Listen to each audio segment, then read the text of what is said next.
Merci, frère Tom. Pouvez-vous monter le volume de cette petite chose-là, le plus haut possible, si vous le voulez bien? J'ai failli ne pas venir ici ce soir. J'ai attrapé la grippe. J'ai promis d'être ici. Et j'ai dit à frère Neville, j'ai demandé que frère Cox vienne pour que je lui parle. J'ai dit, dites à frère Neville d'aller de l'avant et de prendre le service, parce que je suis tellement roué. C'est à peine si j'arrive à parler. Et il a dit, il est revenu et il a dit, vous feriez mieux de venir, frère Bill. Je crois que ce serait une bonne chose. Alors je suis toujours prêt à faire des efforts. Si je suis vraiment trop enroué pour vous prêcher, mais je peux vous parler juste un petit peu à l'aide de ce petit gadget ici. Chaque fois que je viens dans l'Indiana, je deviens enroué. Je ne sais pas pourquoi, mais j'attrape un rhume chaque fois. Cet endroit ici est vraiment bas.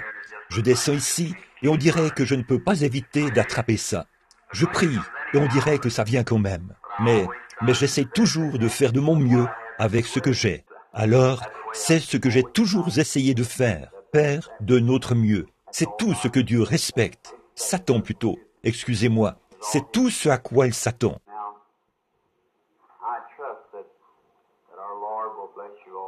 Maintenant, j'ai confiance que notre Seigneur vous bénira tous et vous donnera une grande bénédiction tout au long de cette série de réunions. Ce vendredi, samedi et dimanche, les services auront lieu ce soir, demain soir. N'est-ce pas, frère Neville? Ça continue demain soir. Je dois venir ici et ensuite repartir d'ici pour aller parler à un groupe de missionnaires qui sont à Louisville. Je pense que c'est soit 17 ou 27 nations qui seront représentées à un rassemblement missionnaire. Ils voulaient que je parle là-bas pendant quelques minutes demain soir. Dimanche matin, c'est le... Qu'est-ce qu'il y a? Imposez-lui la main, frère.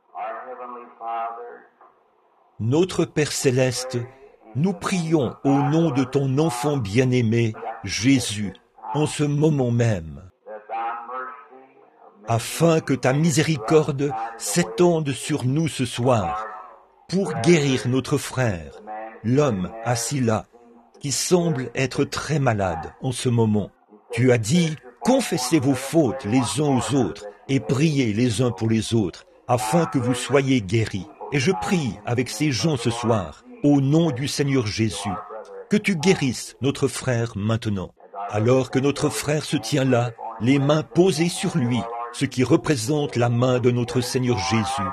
Et ensemble, nous joignons nos prières et te les adressons au nom de Christ, afin que notre frère se remette rapidement de cette maladie qu'il a. Amen. Que le Seigneur vous bénisse, frère. Donnez-lui un peu d'air. Il est un peu coincé là. Eh bien, laissez-le sortir de là. Si vous voulez sortir, monsieur, eh bien, allez-y. Et trouvez-vous un siège à l'arrière du bâtiment où vous pourrez mieux respirer. Maintenant, le Seigneur Jésus connaît tous nos problèmes. Il est le porteur de nos fardeaux. Et maintenant, tôt, dimanche matin, à 6 heures, ce sera le service du lever du soleil. Combien aiment les services du lever du soleil à Pâques? Nous nous attendons à une grande bénédiction. Ainsi donc, si le Seigneur le veut, je prendrai les services du lever du soleil. C'est de 6 heures à 7 heures. Ensuite, vous rentrerez chez vous, prendrez votre petit déjeuner, puis reviendrez. Et à 9h30, pour le service habituel de l'école du dimanche, frère Neville sera ici. Et immédiatement après le service de l'école du dimanche, j'aurai des services de baptême pour ceux qui se feront baptiser, le matin du dimanche de Pâques. Si vous n'avez pas été baptisé par immersion et que vous désirez l'être, et que vous êtes chrétien, que vous croyez en la divinité de Jésus-Christ, qu'il est le Fils de Dieu, et que vous voulez prendre votre place dans notre assemblée, être baptisé, nous serions heureux de vous avoir ici le matin de Pâques, vers 10h30, pour l'immersion. Apportez vos vêtements. Si vous n'en avez pas, bien sûr, eh bien, surtout pour les femmes, nous avons des robes de différentes tailles, là, pour les dames. Je ne pense pas que nous avons encore toutes les tailles pour les hommes. Mais nous, très heureux de vous avoir ici, avec nous, le matin de Pâques. Ensuite, dimanche après-midi, il y aura un service funèbre pour quelqu'un qui habitait à la campagne ou qui habitait quelque part ici, qui était... Je crois qu'elle s'est convertie ici, par la prédication de Frère Neville, ici, il y a quelque temps. Je crois qu'elle s'appelait East, ou quelque chose comme ça. On m'a appelé du salon funéraire et demandé si moi et Frère Neville et un groupe d'entre nous serions d'accord d'aller chanter et d'avoir le service dimanche après-midi à 14 heures au salon funéraire Mota.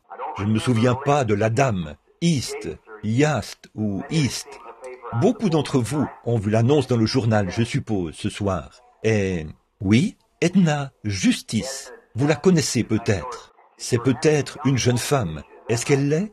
Est-ce que c'est bien ça, sœur? Une jeune femme. Je crois sa mère m'a appelé et m'a dit qu'elle laissait 2 ou 3 jeunes enfants. C'est vraiment dommage.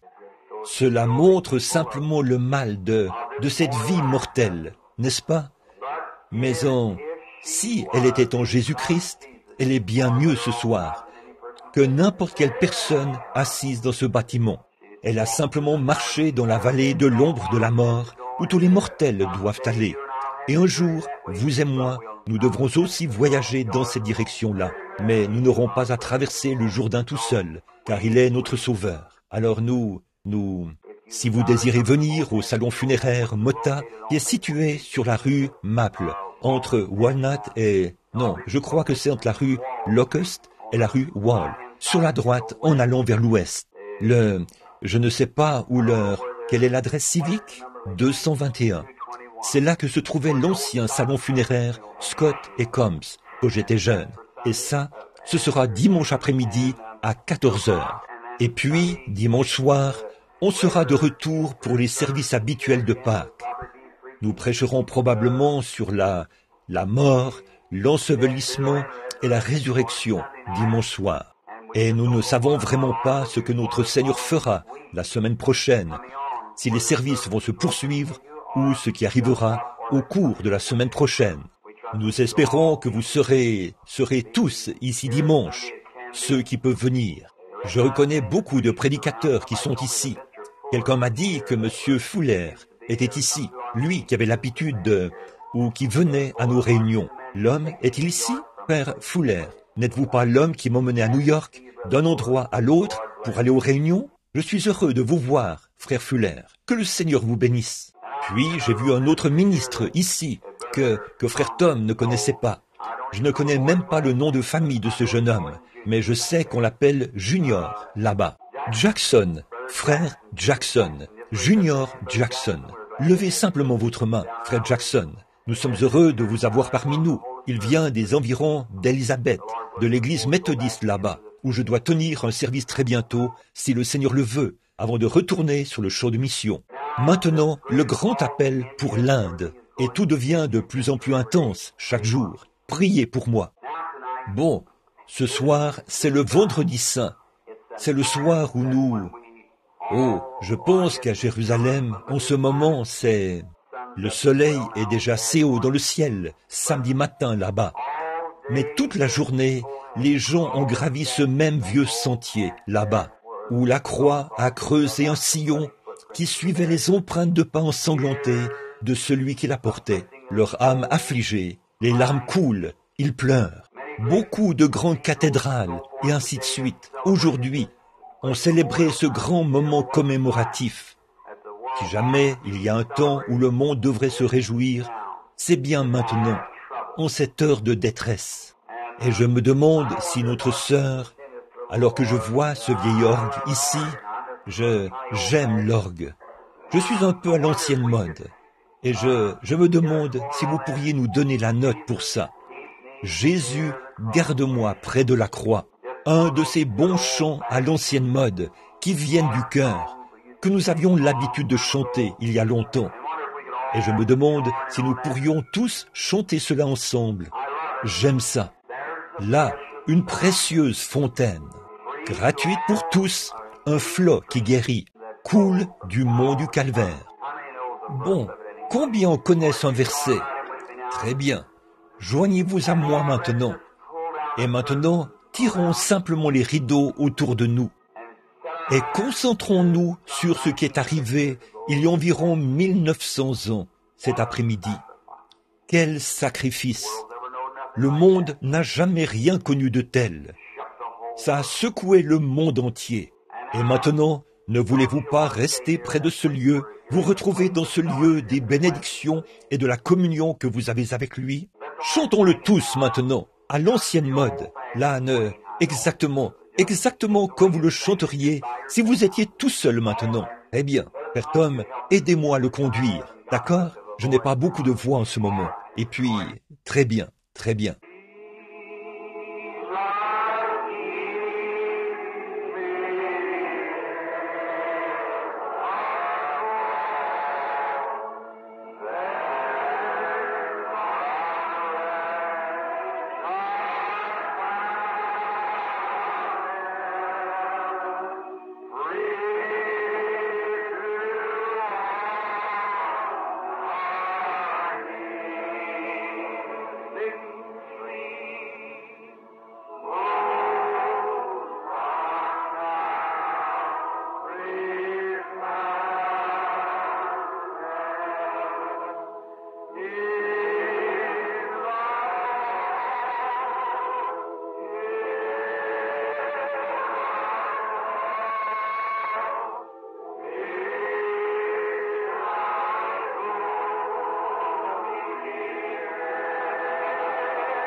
Pendant que vous courbez la tête, si vous le voulez bien, fredonnons-le très lentement maintenant.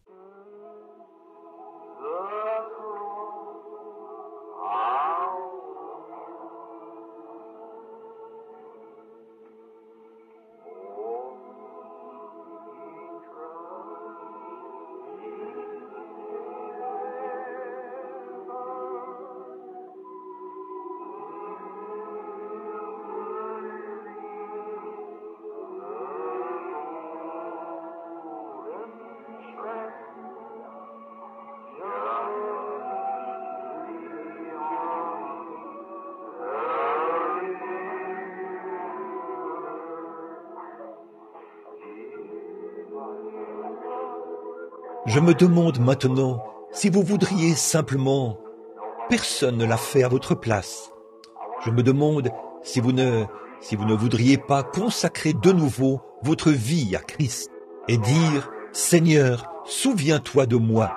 J'apprécie la fatigue, la souffrance. Tu as saigné et es mort pour moi. Je suis indigne, mais je vais lever la main maintenant, Seigneur, et tu me verras. Je veux consacrer de nouveau ma vie. » Que Dieu vous bénisse.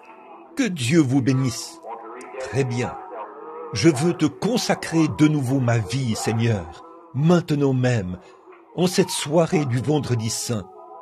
Que Dieu vous bénisse. Père, je te prie de bénir ceux qui ont levé la main et ceux qui n'ont même pas eu le courage de le faire. Nous prions que celui qui est entièrement suffisant ce soir bénisse chacun d'eux. Nous pensons au calvaire, ô Dieu, à notre Sauveur, qui a vécu cette honte. On l'a enlevé de la croix et on l'a remis entre les mains d'un homme fortuné qui a pris son corps après avoir supplié Pilate. Il l'a pris et l'a enveloppé dans un lin pur pour le déposer dans le tombeau. Ô Dieu, quel sentiment ont dû éprouver ces pauvres disciples. Ils semblaient avoir été vaincus à ce moment-là. Celui en qui ils avaient eu tant confiance était maintenant parti. Mais pas pour longtemps. Ce n'était qu'un sacrifice sanglant, c'est tout. Un jour, quelques heures plus tard, il est ressuscité, et c'est alors que la joie est venue. Aide-nous ce soir, Seigneur, alors que nous sommes en cette saison, qu'elle soit sur nous, qu'il nous soit permis de voir la souffrance qu'il en a coûté pour notre rédemption, et la tristesse qu'il en a coûté pour que nous soyons heureux, et que nos âmes, ce soir, Seigneur, puissions-nous nous consacrer à toi, et que nos âmes soient affligées, en regardant là-bas et en voyant cette mort horrible, ô Dieu, comme le péché doit être cruel. Et je te prie, Père, de tous nous bénir maintenant. Et aide-moi, ô Dieu, en tant que ton serviteur, qui se tient ici avec une voix très faible, et tes enfants s'attendent à entendre quelque chose de la parole. Aide-moi, Seigneur, brise la parole de vie gratuitement pour chacun, alors que nous consacrons de nouveau nos vies et nos cœurs. Les larmes de notre cœur coulent profondément dans notre sein quand nous pensons au sacrifice.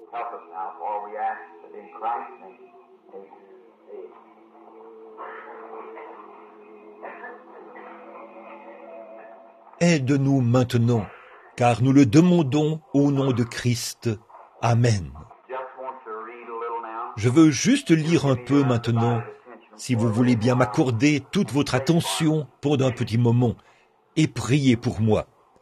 Dans Ésaïe, chapitre 53, nous avons probablement aujourd'hui entendu des émissions à la radio, et ainsi de suite. Je pensais simplement à Christ aujourd'hui. Je n'ai pas pu m'empêcher d'aller quelque part et de m'agenouiller. Et je ne pouvais pas m'empêcher de pleurer. Quand mes pensées m'ont ramené à ce qui s'est passé là-bas, au calvaire. Je n'ai pas eu l'occasion d'écouter les émissions à la radio, mais peut-être qu'ils se sont servis de l'évangile pour leur prédication. Et peut-être que demain soir, nous aborderons cela de ce point de vue-là. Mais ce soir, retournons dans l'Ancien Testament. Je veux parler de la cruauté du péché et la peine qu'il en a coûté pour éliminer le péché de notre vie. Dans Ésaïe 53, le prophète, loin, 712 ans avant la venue du Seigneur, a prononcé ces paroles. Qui a cru à ce qui nous était annoncé? Qui ont reconnu le bras de l'Éternel? Il s'est élevé devant lui comme une faible plante, un rejeton qui sort d'une terre desséchée. Il n'avait ni beauté, ni éclat pour attirer nos regards, et son aspect n'avait rien pour nous plaire. Méprisé et abandonné des hommes, homme de douleur, habitué à la souffrance, semblable à celui dont on détourne le visage. Nous l'avons dédaigné, nous n'avons fait de lui aucun cas. Cependant, ce sont notre souffrance qu'il a portée, de notre douleur qu'il s'est chargé, et nous l'avons considéré comme puni, frappé de Dieu et humilié.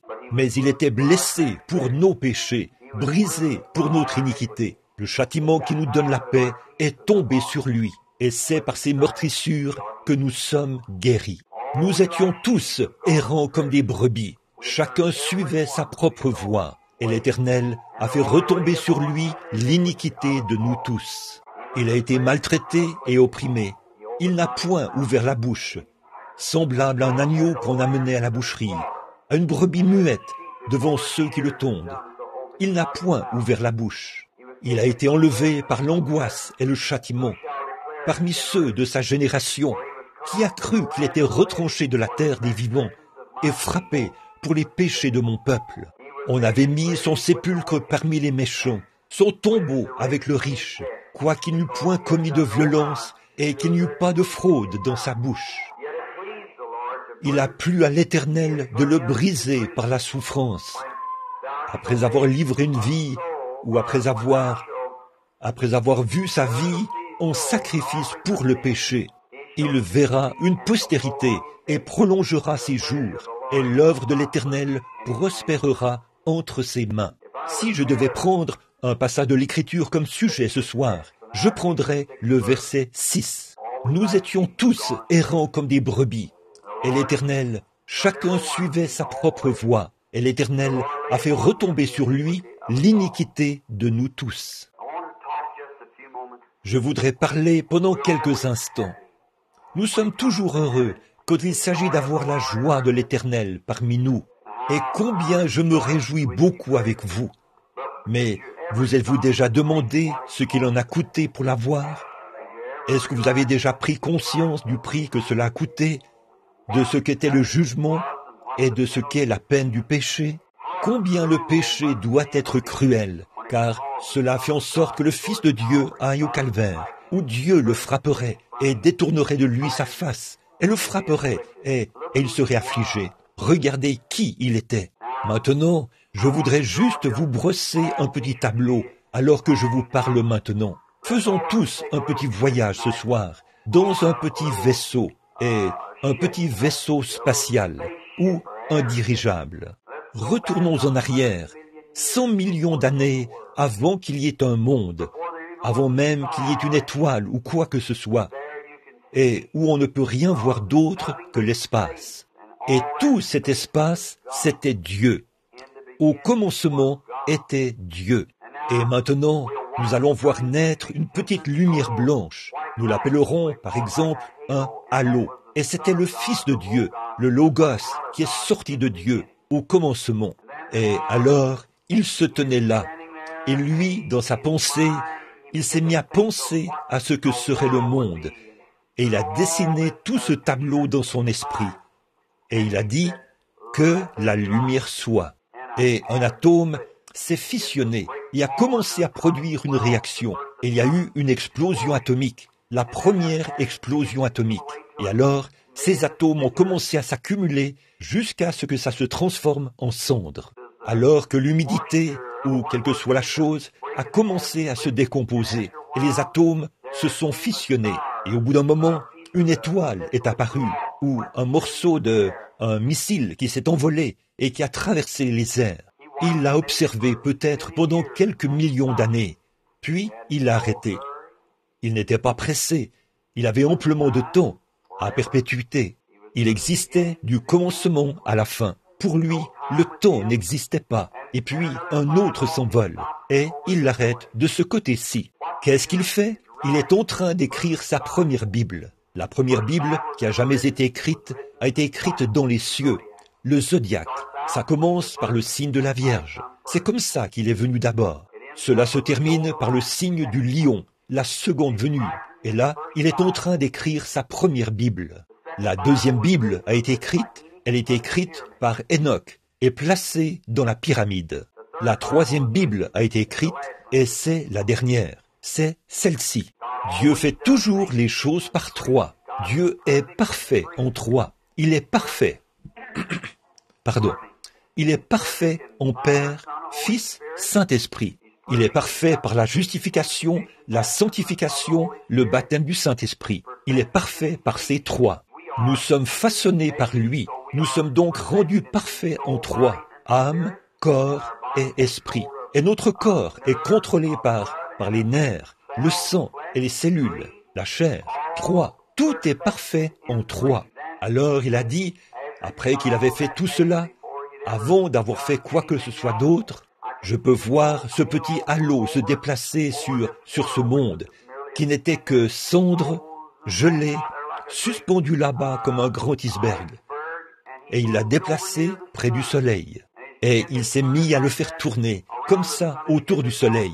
Il a commencé à fondre, et les grands glaciers se sont détachés. Le Texas était en train de se former, et les plaines là-bas, tout comme on nous enseigne que les icebergs se sont déplacés par là. Les meilleurs chronologistes peuvent le comprendre. Et alors le monde entier, après que cela s'est déversé dans le golfe du Mexique et tout, a commencé à se couvrir d'eau. Et le monde était sans forme et vide. Maintenant nous sommes dans Genèse 1, vous voyez. Donc Dieu a agi et a séparé les eaux de l'étendue. Et il a fait la lumière. Ensuite, il a créé toutes ses créations. Puis, après qu'il l'a fait, tous les arbres ont poussé, et les plantes, et ainsi de suite. Quel bel agencement il avait. Il aimait cela. C'était magnifique. Et il pensait que c'était bien. Donc, il ne pouvait pas simplement laisser cela dans cet état-là. Il fallait qu'il fasse quelque chose pour aller avec ça. Alors, il a dit, faisons, au pluriel, l'homme, au pluriel, à notre image. Faisons l'homme à notre image. Ainsi donc, quand Dieu a fait son premier homme, il était un homme esprit.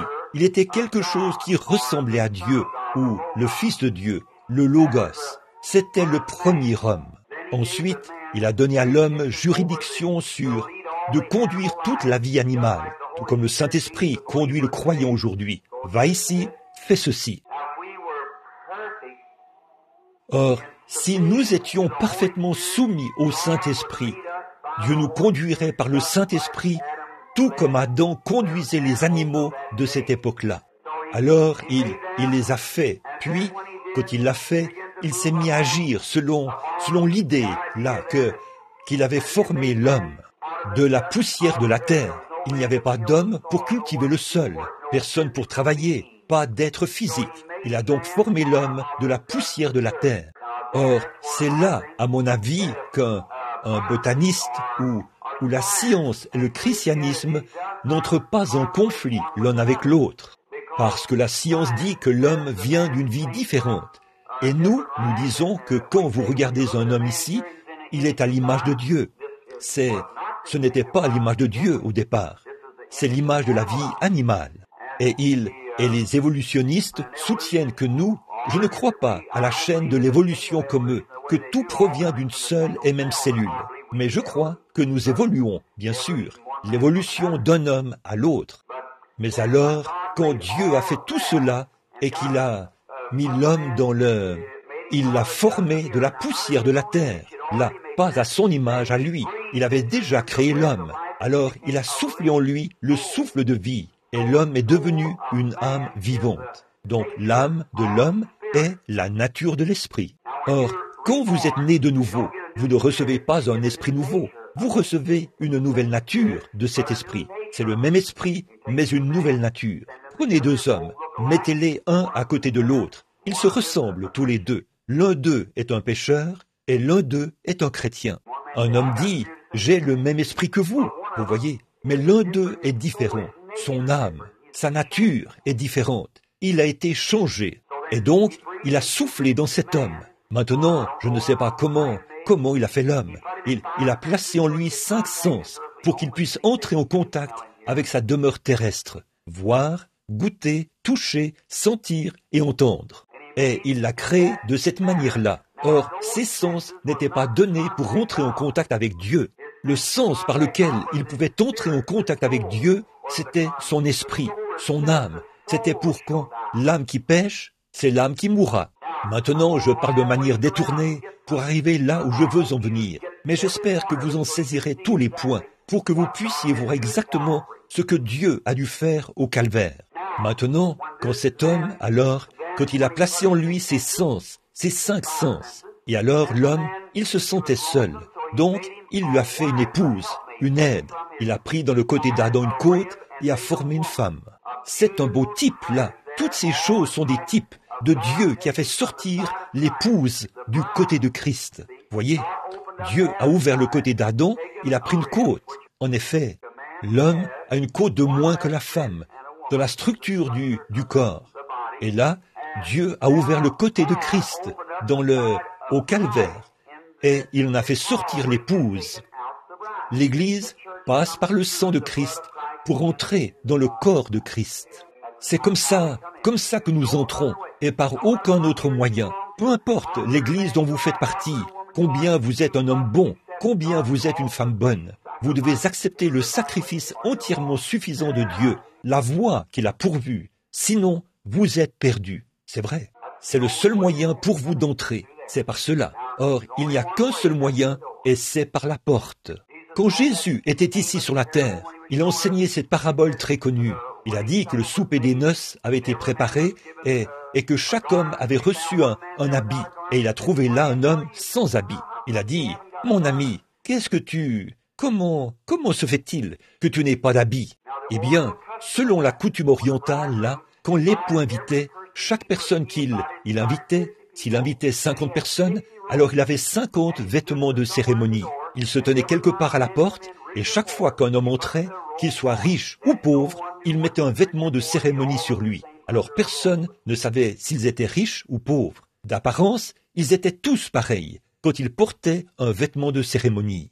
Et c'est comme ça que Dieu fait aujourd'hui. Il donne le Saint-Esprit, ce qui est un type. Chaque homme qu'il invite, nous sommes tous pareils. Pas celui-ci, parce qu'il est un peu meilleur que l'autre, et celui-là, parce qu'il est un peu plus important que celui-ci. Nous sommes tous pareils aux yeux de Dieu. Tous ceux qui sont invités au souper des noces. Alors, quand il est entré et qu'il a trouvé un homme là, or, il n'y a qu'une seule porte par laquelle entrer, parce que c'est là qu'on distribue les habits. Et il a trouvé un homme à la table du souper qui ne portait pas d'habit. Il a dit, « Mon ami, qu'est-ce que tu fais ici? Pourquoi ne portes-tu pas d'habit ?» Et cet homme était sans voix. Il était entré par une fenêtre. par une autre voie. Il n'était pas entré par la porte. Et tout homme qui entre par Christ dans le corps de Christ reçoit le Saint-Esprit, le vêtement de cérémonie. Il se tient là pour le mettre sur vous dès que vous entrez. Vous voyez, c'est ce qu'il a promis et c'est ce qu'il fait. Eh bien, là-bas, au commencement, en Éden, là, il lui a fait une épouse ou une aide. Bon, on voit parfois ces images faites par des artistes dans les magazines. Or ça, ce n'est vraiment pas fait par inspiration. Si vous aviez vu Ève avec des mèches de cheveux dans les airs comme ça, et, oh, une chose horrible à voir, et que vous disiez, c'était notre mère, eh bien, il n'y aurait personne au monde qui puisse admirer ça. Je crois qu'Ève était la plus belle femme qui ait jamais existé sur terre. C'est vrai. Quand Adam l'a regardé, c'est simplement, eh bien, cela montre que cette prédisposition continue dans les êtres humains aujourd'hui. Sinon, ce serait l'inverse. Donc, Adam a pris Ève pour femme. Et alors, quand le péché est entré, et j'ai mon idée de ce que c'était, je ne l'exprime pas dans l'Église, à moins d'avoir un petit groupe, en quelque sorte. Ce qu'était le péché au commencement, mais quoi qu'il en soit, à ce moment-là, cela les a séparés de la communion avec Dieu. Maintenant, voici le tableau que je veux présenter. Maintenant, quand Dieu s'est rendu compte, ou qu'un ange ou un être s'est avancé et a dit à Dieu que ton fils est perdu, il a péché, il est tombé. Maintenant, observez la nature de l'homme. La première chose qu'il fait, c'est de se faire une religion. Un homme, il a une sorte de religion. Je parlais à un homme très connu ici en ville l'autre jour. Il a dit, vous savez, ma religion, frère Branham, c'est d'observer la règle d'or. C'est bien. Mais frère, à moins qu'un homme ne naisse de nouveau, il périra. Oui, il faut qu'il le fasse. Il faut qu'il naisse de nouveau. Maintenant, la règle d'or, c'est très bien. Un homme qui a le sens moral peut faire ça. Mais il faut que tout s'aligne sur le surnaturel. Et vous verrez ce que Dieu a dû faire pour que nous puissions naître de façon surnaturelle. Bon, alors, quand ils ont péché, il s'est fait une religion. Le mot religion signifie couverture. C'est comme quelque chose qui couvre. Ce veston est une religion morale pour moi, parce qu'il couvre mon être. Et c'est la même chose quant à vos vêtements. Et c'est une couverture. Maintenant, remarquez. Alors, quant à Adam, ses feuilles de figuier étaient très bien, tant qu'il n'a pas eu à affronter Dieu. Mais quand il a dû affronter Dieu, il s'est rendu compte que ses feuilles de figuier ne valaient rien. Et maintenant, mon ami, vous pensez peut-être être quelqu'un de très bien, voyez, et vous l'êtes peut-être, c'est vrai. Mais quand vous vous retrouvez devant Dieu, si vous n'avez pas accepté le sacrifice pourvu par Dieu pour vous, vous êtes perdu et vous le saurez. Je me suis tenu à leur côté, je les ai regardés mourir. J'ai vu le médecin leur administrer une piqûre dans les bras pour les faire taire. Et je les ai entendus crier et s'agiter. Ils disaient, « Oh, ils sont hors d'eux-mêmes. » J'ai dit, « Docteur, s'il vous plaît, attendez un peu avant de leur administrer cela. Juste une minute de plus. » Voyez? Et vous pouvez les entendre quand ils pensent que vous avez raison. Telle voie paraît droite à un homme, mais son issue, c'est la voie de la mort. Et tout homme qui n'est pas généré, qui n'est pas régénéré par Dieu, ira dans cette voie de la destruction. Vous n'y pouvez rien. Votre propre âme vous guide. Si vous êtes né de nouveau, vous allez forcément monter. Si vous n'êtes pas né de nouveau, vous devez descendre. C'est votre propre âme qui le fera. C'est comme une baguette magique qui ouvrirait une porte quelque part. Si vous n'avez pas la baguette, la porte ne s'ouvrira pas. Et si vous n'êtes pas né de nouveau, vous êtes rejeté automatiquement. C'est tout, là. Et alors, quand je vois là-bas, alors, quand ils se sont présentés là, Dieu savait qu'ils ne pouvaient pas se tenir devant lui. Dieu savait. Et ils se cachaient. Ils se cachaient dans des buissons. Pourtant, ils étaient couverts, mais ils savaient que leur couverture n'était pas suffisante.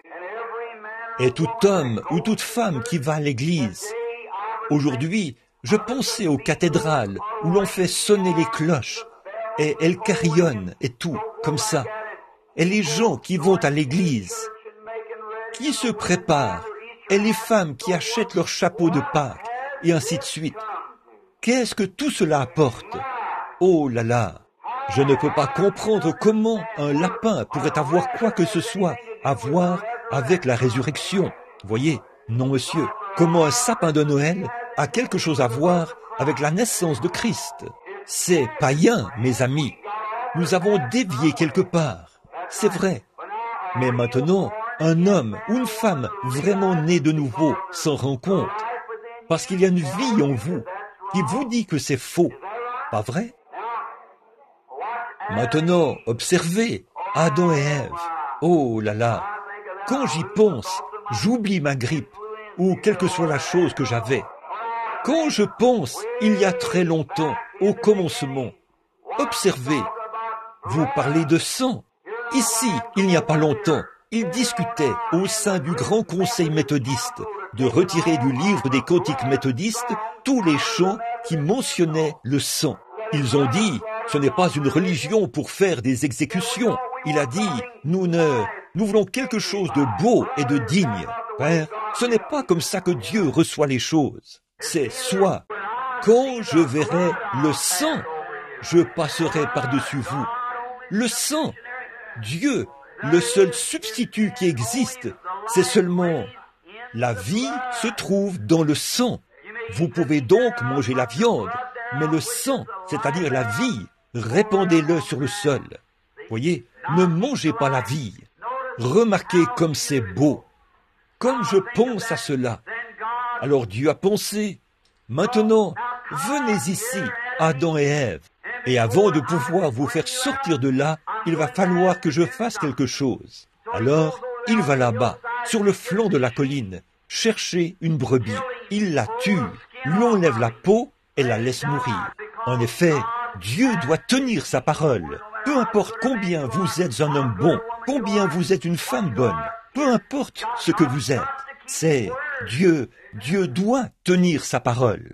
C'est pour ça que la Vierge Marie a dû monter au jour de la Pentecôte et recevoir le baptême du Saint-Esprit, tout comme les autres l'ont fait, parce qu'elle était née ici en tant que mortelle, et elle devait naître de nouveau avant de pouvoir aller au ciel. Amen.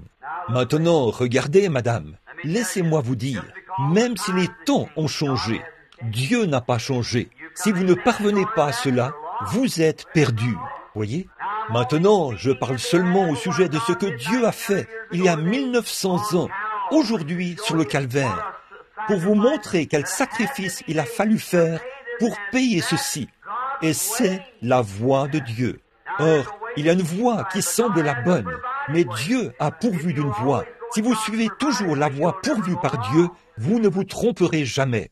Par exemple, si vous partez pour Indianapolis, ou pour aller de l'autre côté du pont, et que vous dites, dites, est-ce que c'est Louisville là-bas?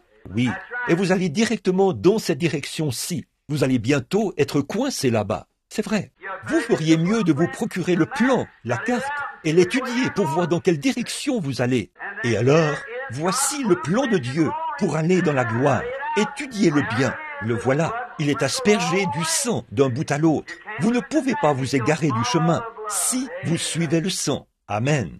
Maintenant, vous pouvez voir. Voyez, tenez-vous-en strictement au sang et tout ira bien, car il y a une empreinte de pas ensanglantés à chaque pas du chemin. Maintenant, remarquez comment Dieu, à cette époque-là, avant de pouvoir le faire, il pouvait se présenter là où, de même, s'il se présentait là pour recevoir, il les tuerait à l'instant même. Il le fallait, parce qu'il est souverain. Il doit tenir sa parole. Il a dit, le jour où tu en mangeras, ce jour-là, tu mourras. C'était réglé pour toujours.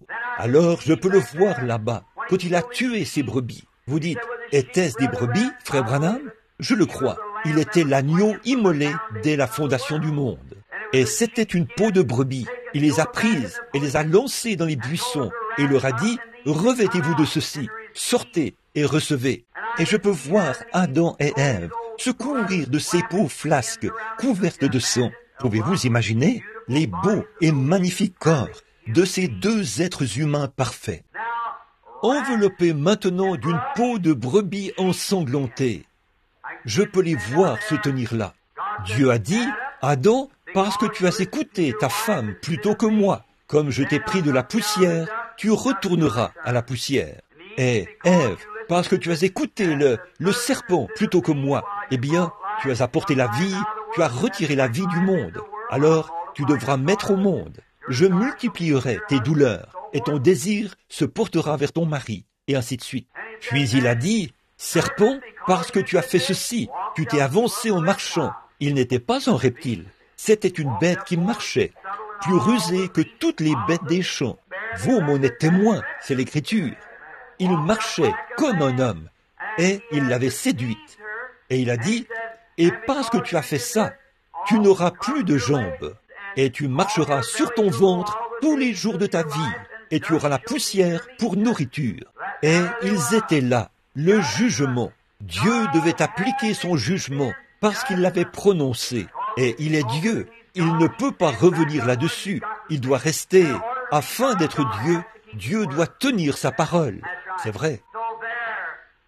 Alors là, je peux imaginer cette pauvre petite Ève, quand elle a regardé Adam, ses longs cheveux blonds qui lui descendaient dans le dos, ses grands yeux bleus, brillants, qui ressemblaient aux cieux que Dieu avait faits, les larmes qui coulaient et qui se mêlaient au sang qu'il y avait sur ses vêtements, qui battaient autour de son corps. Ève, Adam, avec son corps vigoureux, l'a prise et l'a appuyée sur sa poitrine.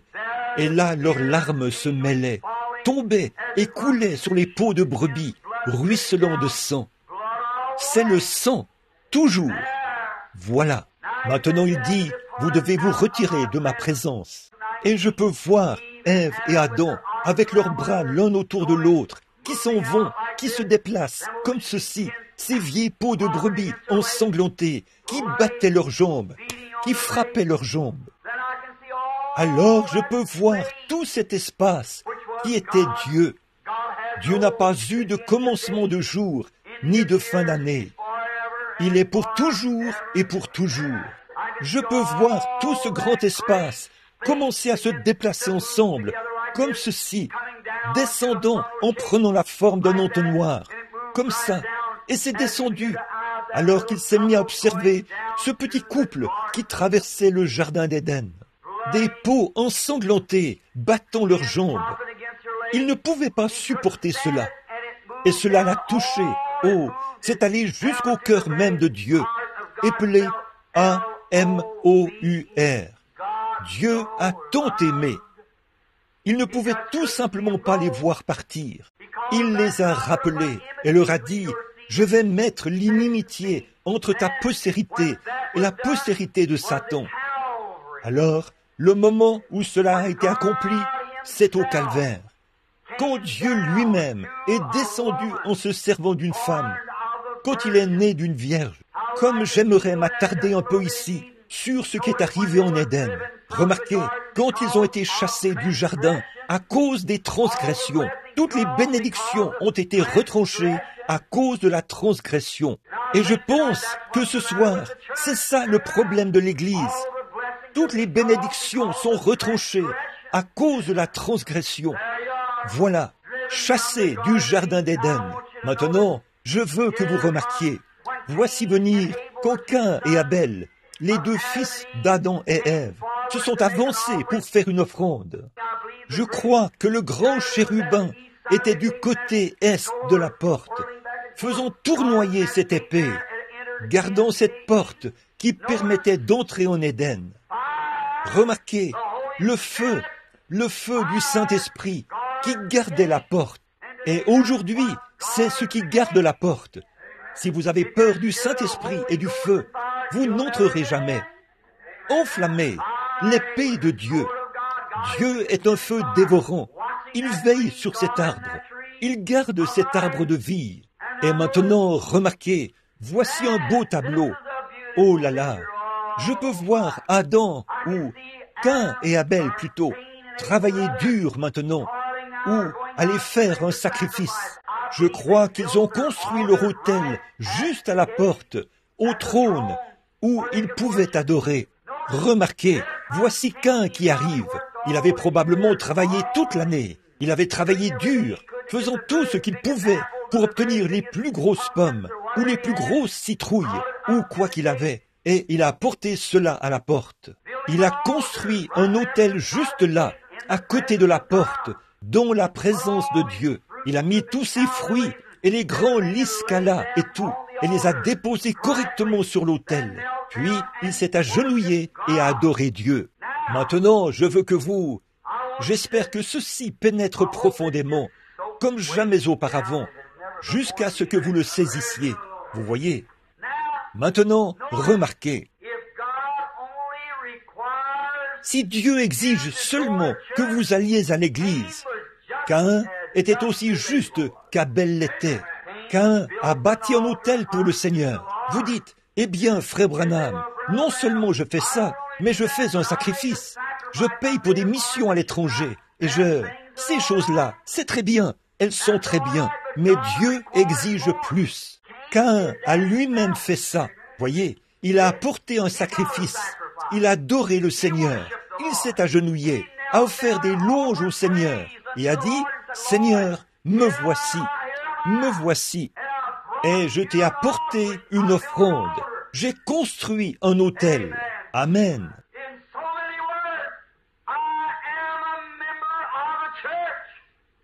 Autrement dit, je suis membre d'une église.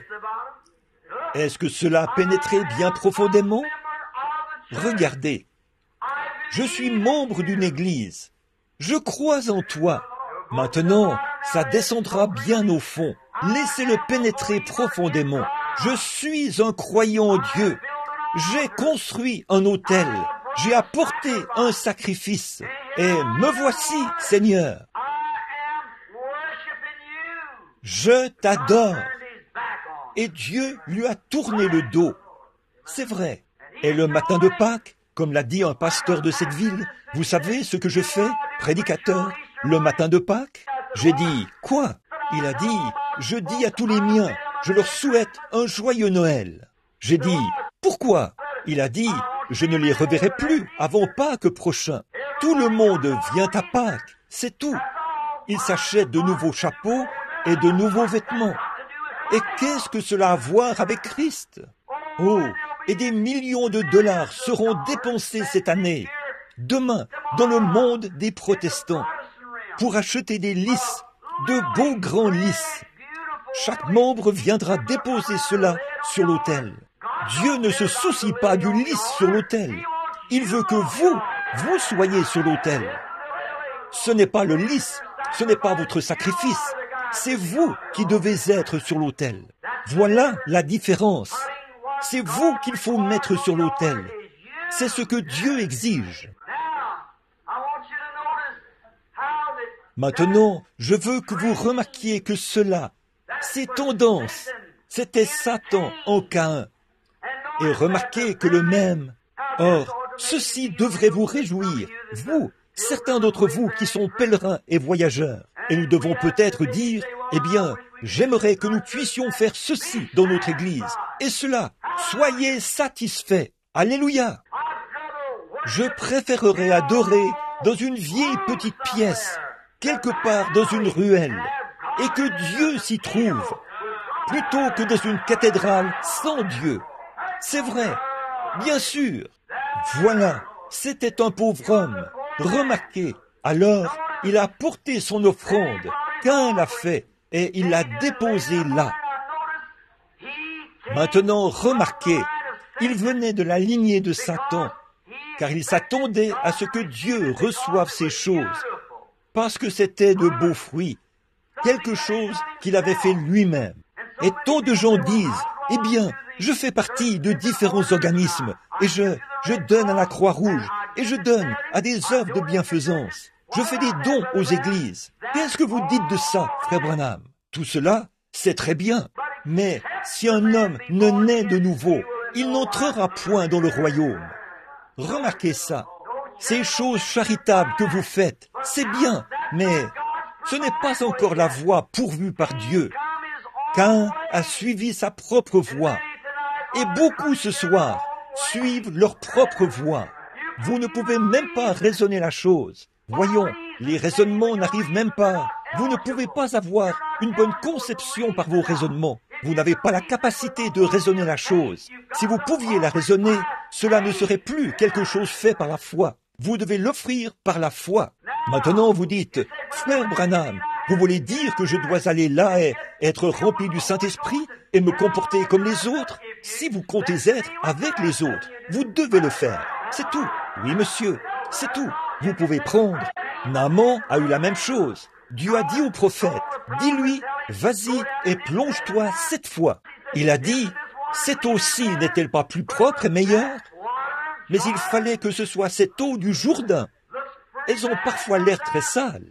Mais je souhaiterais que tous ceux qui sont ici ce soir regardent au calvaire et à ce que cela a coûté à Dieu il y a 1900 ans et lèvent la main pour dire « Je prendrai le chemin avec le petit nombre des méprisés du Seigneur ».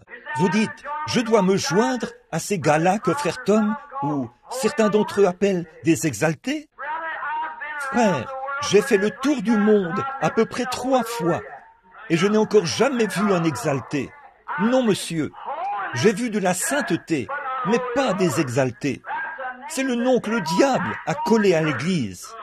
Dieu a dit, sans la sainteté, nul ne verra Dieu. Vous pouvez faire comme vous voudrez à ce sujet. C'est la voix de Dieu. Vous dites, des gens qui hurlent, qui crient et qui font tout ça? Ouais, voilà ce que c'est. Eh bien, dites-vous, ça me semble insensé. C'est pour ça que vous devriez naître de nouveau.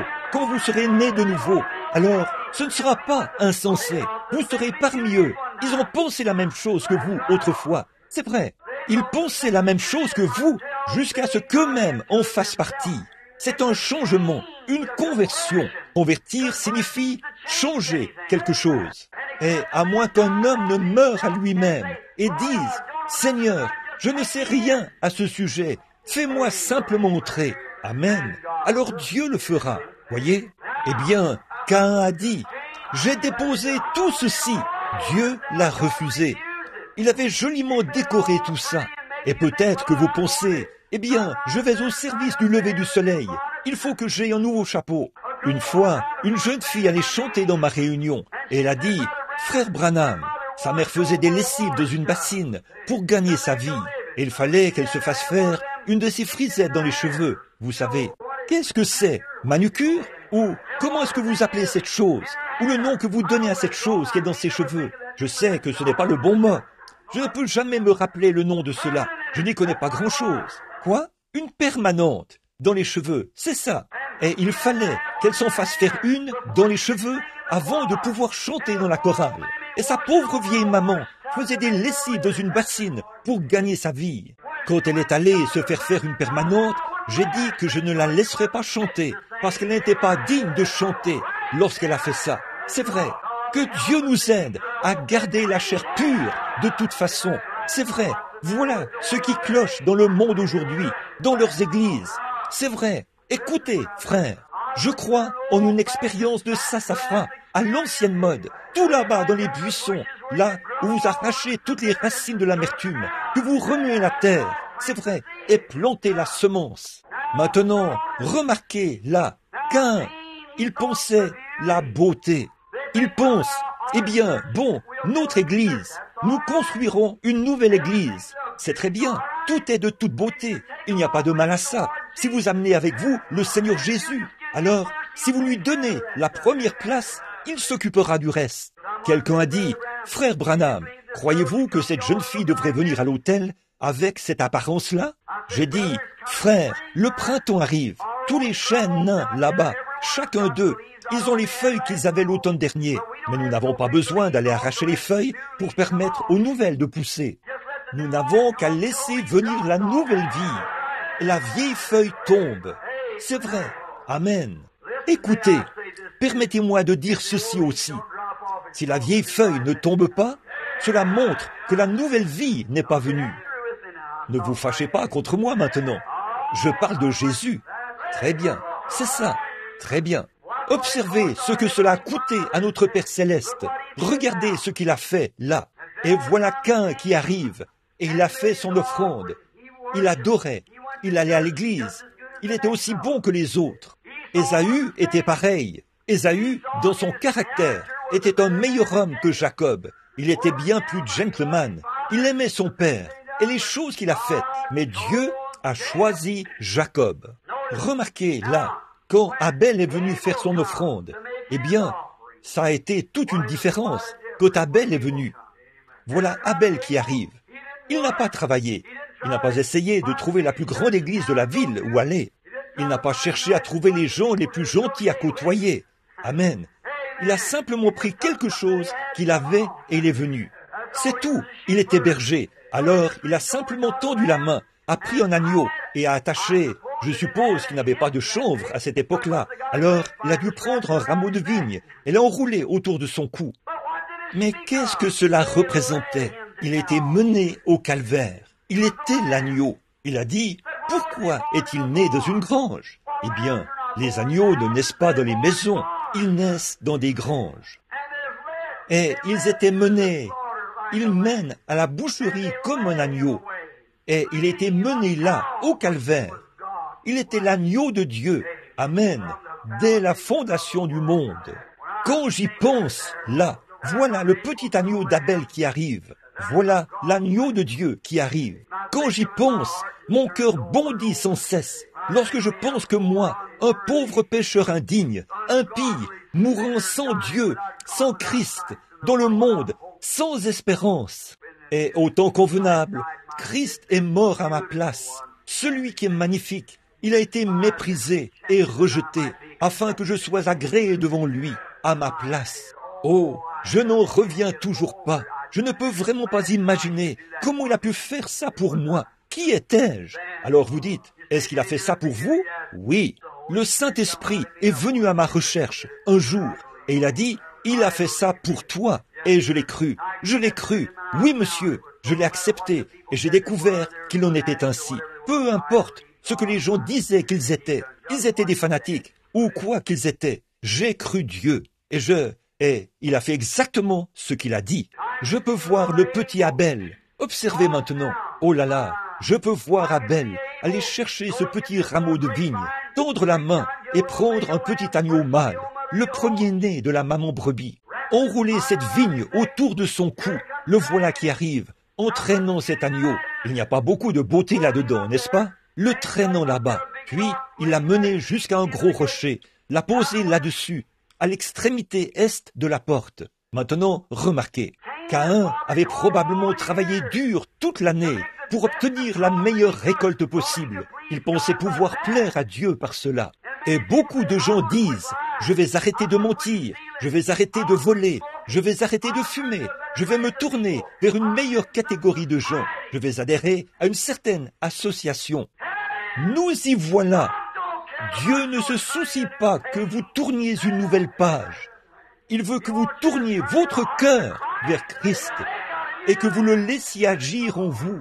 Ce n'est pas ce que vous pouvez faire. Ce n'est pas par de bonnes œuvres que nous sommes sauvés, mais c'est par sa miséricorde que nous sommes rachetés. Ce n'est point par les œuvres, afin que personne ne se glorifie, car nous sommes à Dieu. Parce que ce n'est pas ce que je suis, ce n'est pas ce que je fais moi-même. C'est ce que Christ, en Dieu, a fait pour moi et pour vous. Observez, quel beau type, le voilà qui arrive. Il traîne le petit agneau, il le tire derrière lui. Je peux imaginer ce petit être qui tombe. Il savait probablement ce qui était sur le point d'arriver. Il traînait ses petits pieds. Un type parfait de Christ qui traîne la croix. L'agneau de Dieu qui traverse Jérusalem, qui tombe, faible. Voilà le petit être qui arrive en bêlant. Et quand il l'a mené jusqu'au grand rocher, qu'il l'a posé sur le rocher, qu'il a pris un morceau de pierre tranchante.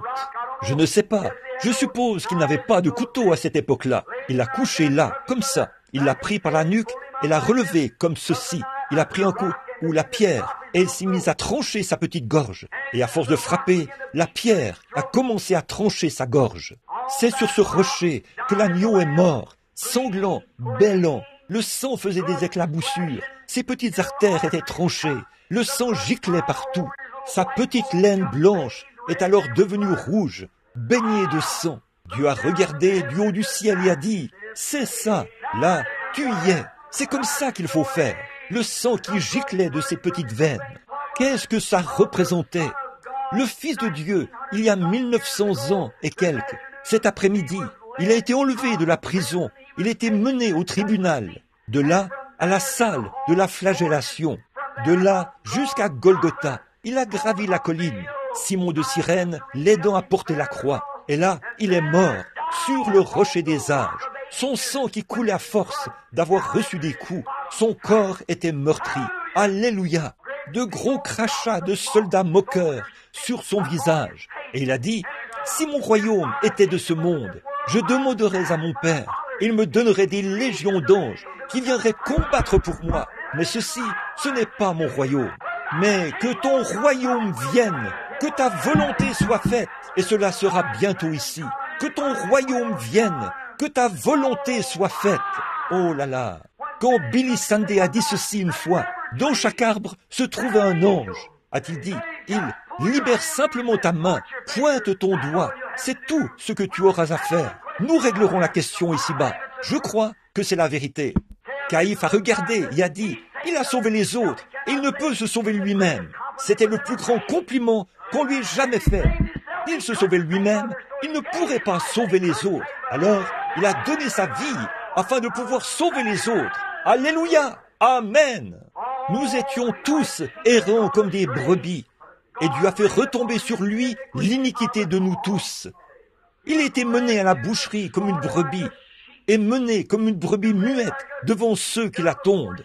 Il n'a point ouvert la bouche, mais il était blessé pour nos péchés, brisé pour notre iniquité. Le châtiment qui nous donne la paix est tombé sur lui, et c'est par ses meurtrissures que nous sommes guéris. Comment pourriez-vous rejeter un amour aussi incomparable? De le voir monter la colline en titubant, son pauvre petit corps faible et frêle, courbé sous la charge. Je pense au poète, quand il s'est assis là ce jour-là, il a entrevu la scène, et il a écrit, alors que les rochers se fondaient et que les cieux s'assombrissaient, mon sauveur courba la tête et mourut.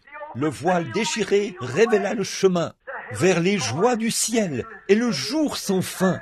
Quel sauveur! Oh là là! Comment pourrions-nous jamais, comment le pourrais-je, rejeter un amour aussi incomparable, un amour pour quelqu'un qui ferait cela pour moi et pour vous? Ce soir, j'espère, mon frère, ma sœur, que vous viendrez. Dieu, c'était la voie pourvue par Dieu. C'est la voie pour vous. C'est le seul qui puisse avoir quoi que ce soit à faire avec vous. C'est celui qui a pris votre place. C'est celui qui se tient là ce soir, un Rédempteur ressuscité, qui se tient à la droite du Père ce soir.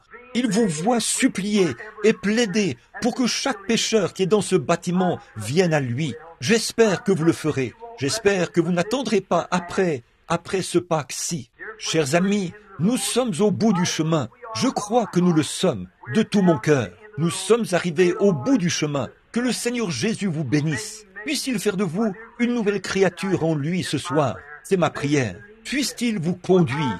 Une fois il y avait un vieil homme aveugle dans la Bible, du nom de Bartimée.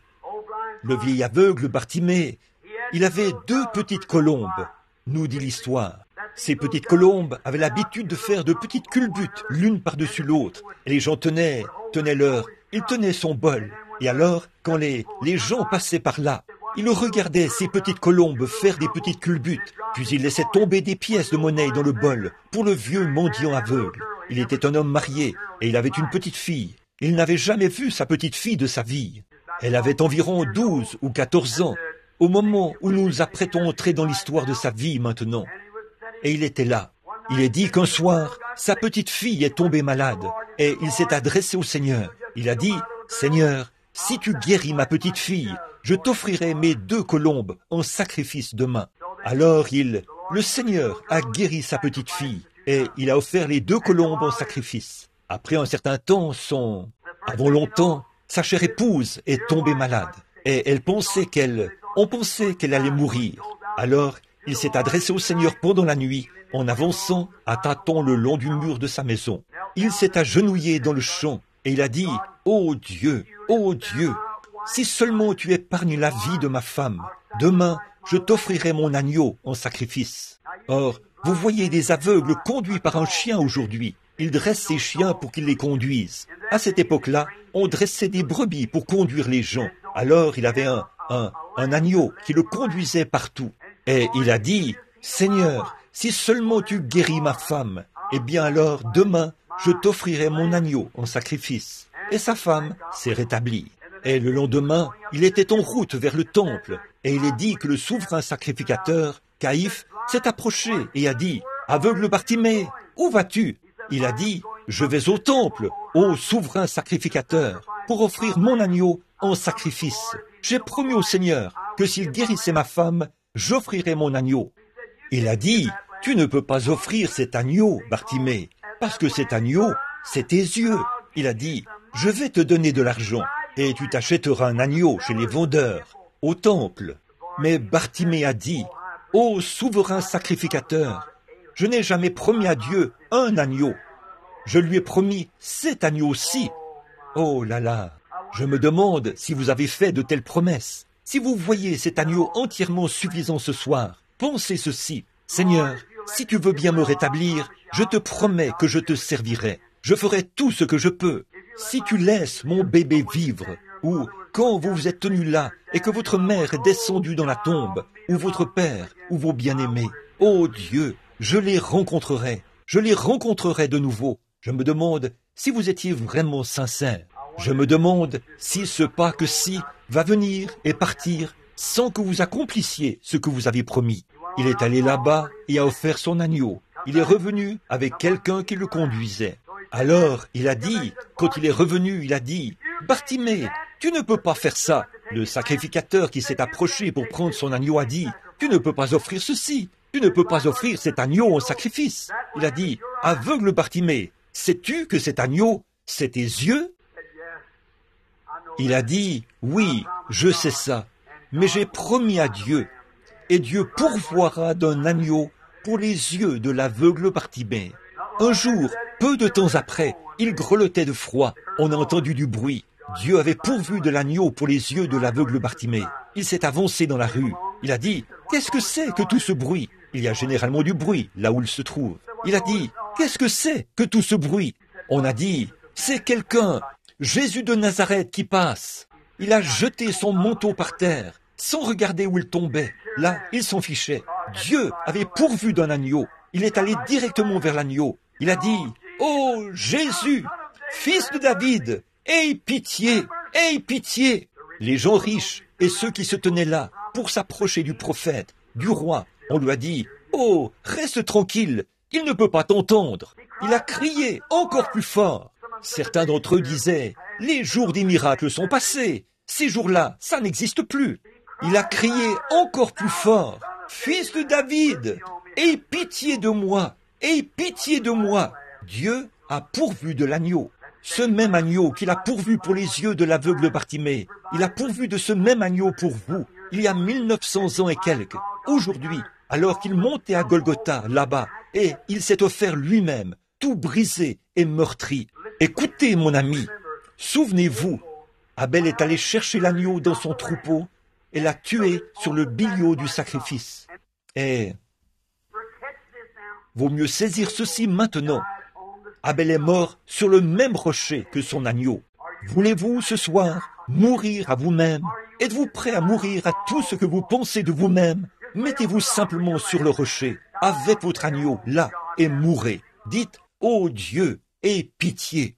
Quand je pense aux hommes et aux femmes qui pensent à l'orgueil, aux jeunes hommes et aux jeunes femmes qui vont donner leur vie à différentes choses, et les hommes d'âge mûr, eux aussi, qui pensent à leur travail, à leur prestige et à leur voisinage, ou quelque chose comme ça.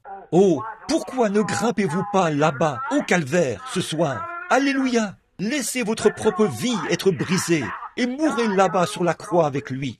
Jetez vos bras autour du rocher des âges. Brisez pour moi, garde-moi caché en toi, pendant que les vieilles eaux jaillissent, pendant que la tempête est encore forte. Cache-moi, ô mon sauveur, cache-moi. Que le monde fasse ce qu'il veut, que les théologiens fassent ce qu'ils veulent. Je ne veux pas de leur théologie. Ce que je veux, c'est Jésus-Christ dans mon cœur, que je meure avec mon agneau. Oh, je sais combien c'était difficile ce soir-là, quand je suis entré dans cette petite mission de gens de couleur, là-bas, et tous les blancs qui se tenaient là ont dit, « Le voilà qui s'en va dans une mission de gens de couleur. » C'était difficile. Je me suis approché, avec en moi beaucoup de fierté du Kentucky, comme ça. Mais Dieu a dit, si tu le veux, alors entre là. Je suis entré là, et je me suis agenouillé devant un autel, et je suis resté là jusqu'à ce que l'agneau, je suis mort au vieux moi, Bill Branham, il y a 20 ans. Alléluia. J'ai été crucifié avec Christ. Pourtant je vis, pas moi, mais Christ vit en moi. Un jour, dans cette glorieuse résurrection, quand il viendra, mon corps reposera peut-être là-bas dans la terre. Mais à ce moment-là, vous verrez l'herbe se retirer, et moi, je sortirai de là, à sa grande et glorieuse image, aux côtés de beaucoup de ces gens. Alléluia, car je le connais dans la puissance de sa résurrection. J'espère que c'est ce que chacun de vous fait ce soir. Gravissez Golgotha là-bas ce soir. Faisons un petit voyage maintenant. Alors que vous nous donnez la note, si vous le voulez bien, sœur, de « Mon Dieu, plus près de toi », pendant que nous sommes. Vous dites « C'est pour des funérailles ». Eh bien, frère, s'il y a un temps où nous avons eu besoin de funérailles, c'est maintenant même, quand les hommes vont mourir à eux-mêmes et à leur orgueil.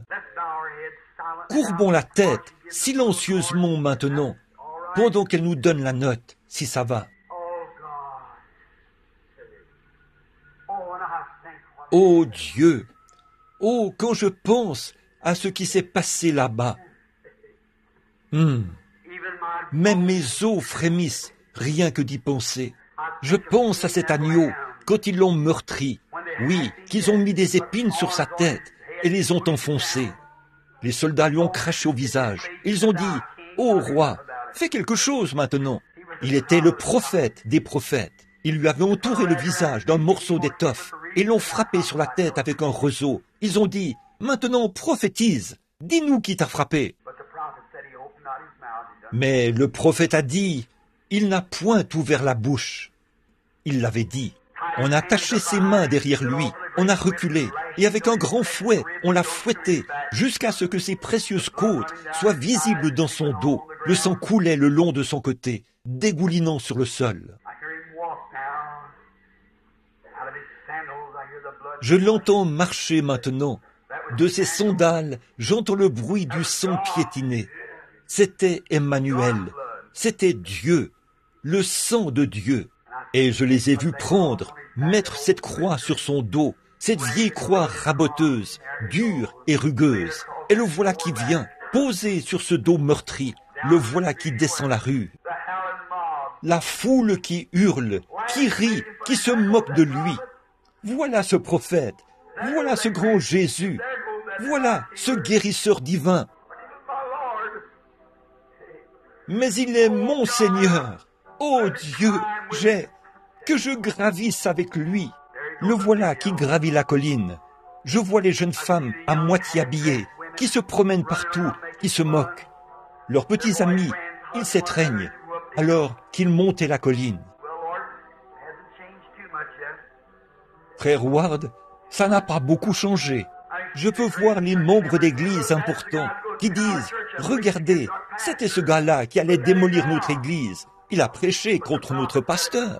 Regardez-le maintenant. » Mais le prophète a dit qu'il devait en être ainsi. Il était l'agneau de Dieu.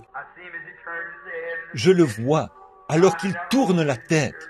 Les crachats coulent de sa barbe. Il lève les yeux au ciel. Il gémit et avance un peu plus loin.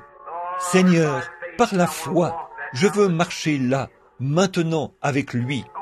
Je veux lui taper sur l'épaule et dire, Seigneur, je vais me tenir ici. Dis-moi simplement ce qu'il faut faire, je le ferai.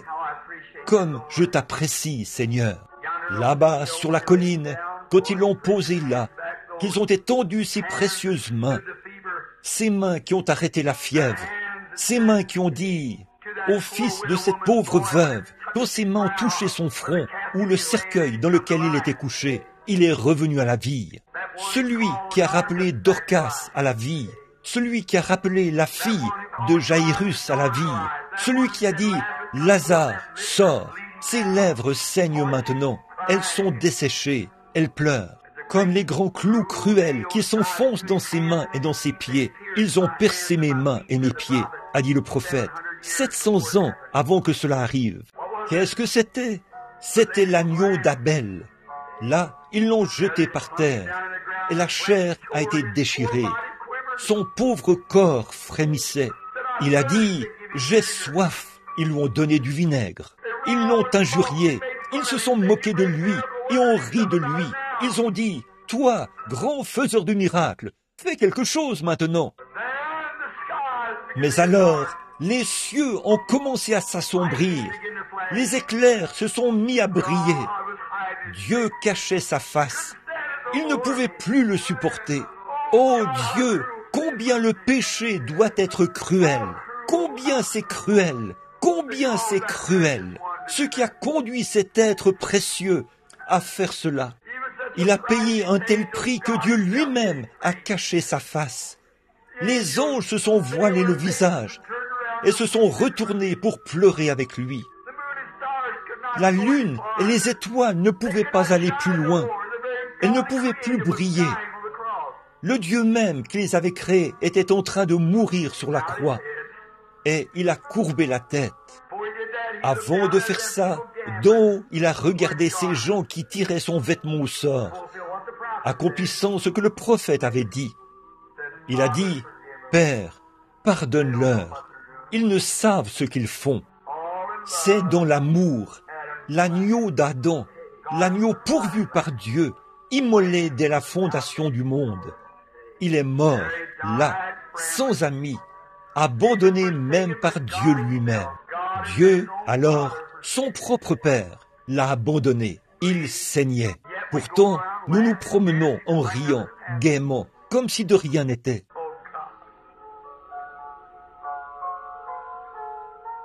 Oh Dieu, c'était ce sang-là. Quand là-bas, à l'hôpital, le médecin a dit « Il est en train de mourir », c'était ce sang-là qui m'a guéri. Un jeune pécheur qui courait ici et là, c'était ce sang-là qui a pardonné mes péchés. C'était ce sang-là qui m'a sorti, qui m'a fait sortir de l'endroit de débauche où je vivais. Et qui m'a établi et a fait de moi ton fils. Oh, pauvre agneau mourant, ton précieux sang. Garde-moi près de la croix, Seigneur. C'est ma vision. Voilà ce qu'il en est là-bas. L'amour, le grand cœur de Dieu qui agit là. Tous ceux qui viendront par lui ne seront pas rejetés. Ils recevront tous la vie éternelle. Je ne mettrai pas dehors celui qui vient à moi. Ô Dieu, puisse chaque individu ici rentrer chez lui ce soir en ayant ceci à l'esprit, en pensant quel sacrifice, combien cela a-t-il coûté de racheter, combien cela a-t-il coûté à Dieu. Ça ne nous a jamais rien coûté, mais cela a coûté à Dieu son Fils. Cela a coûté à Dieu le prix le plus élevé qui soit. Cela a coûté la vie à Christ. Il était la rose de Saron, mais pour faire sortir le parfum d'une rose, il faut l'écraser. Sa vie magnifique a été écrasée. Un jeune homme de 33 ans et demi, pour que nous puissions vivre. Mon Dieu, plus près de toi, reste près de moi, Seigneur, reste près de moi. Et quand j'arriverai au bout de ce chemin, que ma vie sera terminée, Seigneur. Puisse celui qui est mort là-bas s'approcher alors de moi. Qu'il en soit de même pour tous ceux qui sont ici. Demain, Seigneur, ou après-demain, on enterrera une petite femme qui a déjà été assise ici dans cette église, écoutant la prédication. Tu sais tout sur elle maintenant. Si elle est venue, elle est en sécurité. Si elle ne l'a pas fait, elle est partie. Ô Dieu, aie pitié, que chaque homme et chaque femme, alors qu'ils quittent ce bâtiment ce soir, qu'ils rentrent chez eux, s'en aillent en réfléchissant sérieusement. Je ne prends rien avec moi, je veux simplement me tenir à ta croix, et que chacun meure sur cette croix.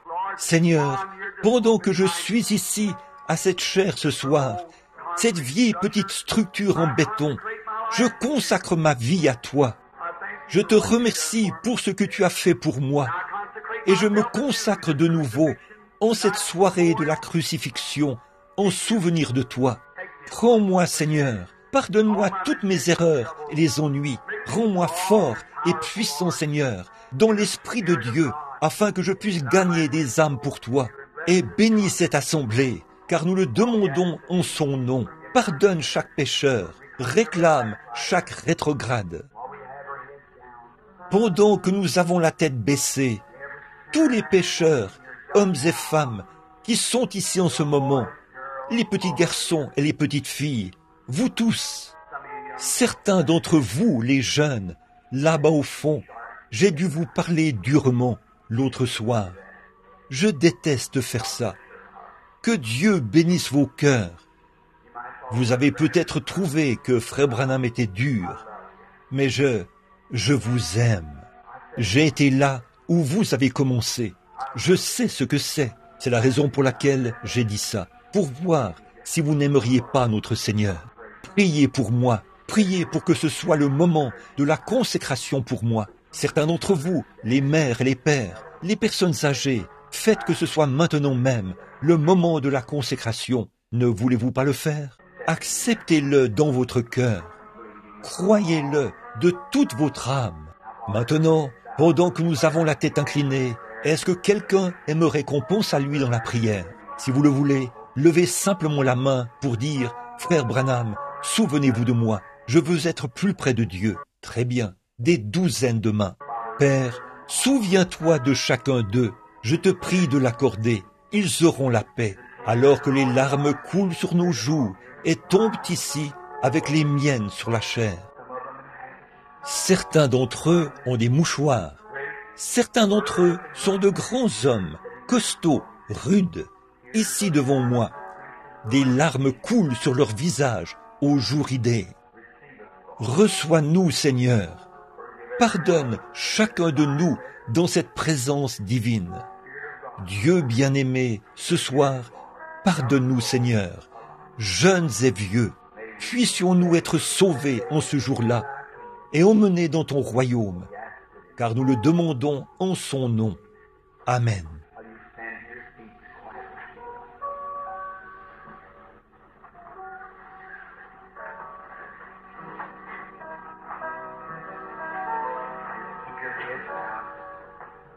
Maintenant, vous pouvez vous lever en silence. Gardez simplement la tête inclinée, lentement.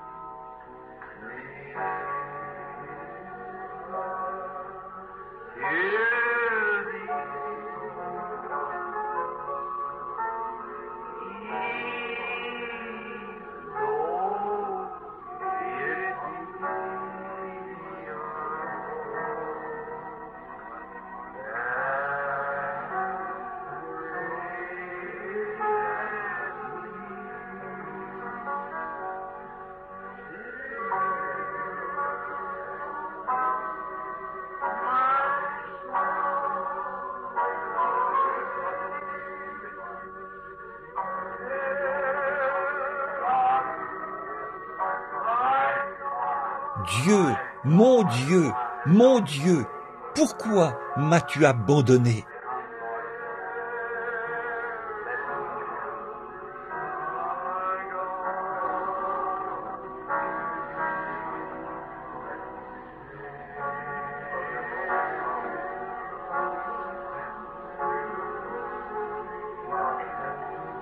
Viens, Seigneur, bénis ces cœurs. Voulez-vous simplement, avec respect, sans parler à qui que ce soit, sans dire un mot de plus, quittez simplement le bâtiment en silence maintenant et rentrez chez vous. Tournez-vous et rentrez chez vous maintenant.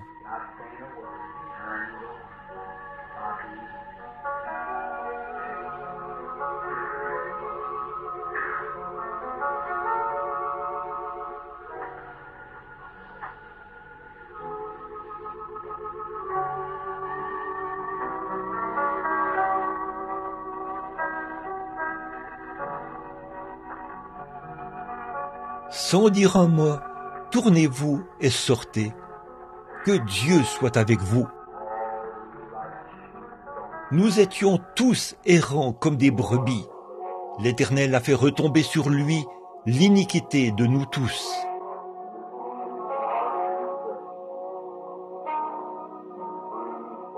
Mais il était blessé pour nos péchés, brisé pour notre iniquité. Le châtiment qui nous donne la paix est tombé sur lui. Et nous l'avons considéré comme puni, frappé, humilié.